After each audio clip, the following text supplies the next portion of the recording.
Hello, readers. Today I'd like to talk about differences in point of view in literature. When we analyze the perspectives of storytellers, whether that's a point of view character, an omniscient narrator, or a narrator that attaches closely to multiple perspectives, we can understand the way that an author is controlling the flow of information. Who knows what, when, and what does that tell us? A writer can control which characters have access to information, and they can control what access you, the reader or the viewer, have to information too. And the information you have and the information the characters have help develop our perspectives. Within a story, conflict between characters can come from a difference in perspective. In Avatar: The Last Airbender, the character of Prince Zuko is consumed by his desire to capture the Avatar, as he feels that this will end his exile and restore him to a place of prominence at his father's side. His uncle Iroh, however, understands, based on many years of hard experience, that Zuko's father is a cruel man who never intended to take his son back. Iroh only wants to keep his nephew safe, and this difference in perspective generates a lot of conflict between the two of them.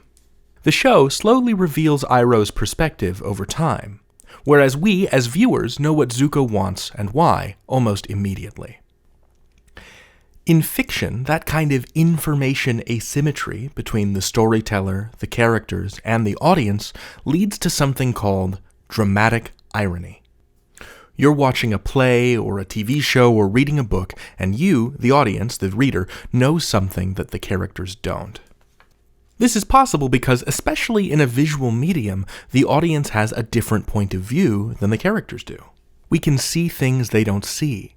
This difference in point of view is what allows tension, suspense, and jokes. Remember, irony is just the difference between expectation and result. It can be leveraged to achieve anything that uses the mechanism of surprise. I don't want to belabor how jokes work. Literally nothing is more boring or unfunny than explaining jokes, so let's use suspense as our example. Imagine a very low-stakes villain, the Cheeseler, who goes around pranking people by balancing buckets of cottage cheese on door frames. You go through the door, blam, you get cheesed. So I want you to imagine a scene in which we see the Cheeseler booby-trap the protagonist's door with a bucket of cottage cheese. Nobody else in the story is around to witness this. After all, the Cheeseler stands alone. And now, we see our heroine, Tamika. She's walking down the hall with such confidence, blithely unaware of the cheesy threat that awaits her when she opens that door. We cut back to the cheese. It's still there. Oh no, Tamika! Do you see what I'm doing here? Do you see how this generates suspense? You, the viewer, know something the character doesn't know. The difference between her point of view and your point of view generates tension.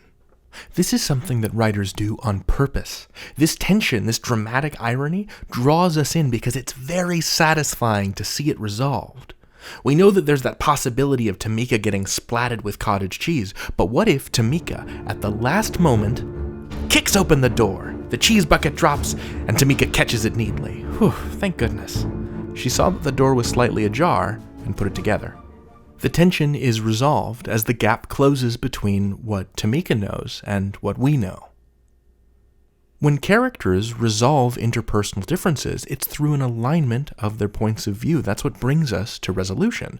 The difference between two points of view can be reconciled, and that, too, is a way of relieving story tension. Now, I'd like to counsel you against making blanket statements about specific genres of work. Like, sure, a first-person story could limit the flow of information because we're perceiving a story through the senses of the point of view character. But in your analysis of that story, be sure to get specific. How does that specific character in that particular situation see events? Why does the author show us, the readers, information that that character doesn't get to see? Asking yourself questions about those differences in perspective between the narration and characters, between two or more characters, between the text and the reader, will make it easy for you to analyze the impact of those decisions that the author made. And now, I'm going to go walk my dog.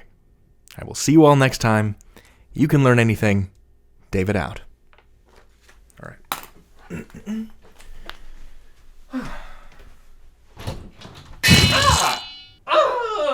Curse you, Cheeseler!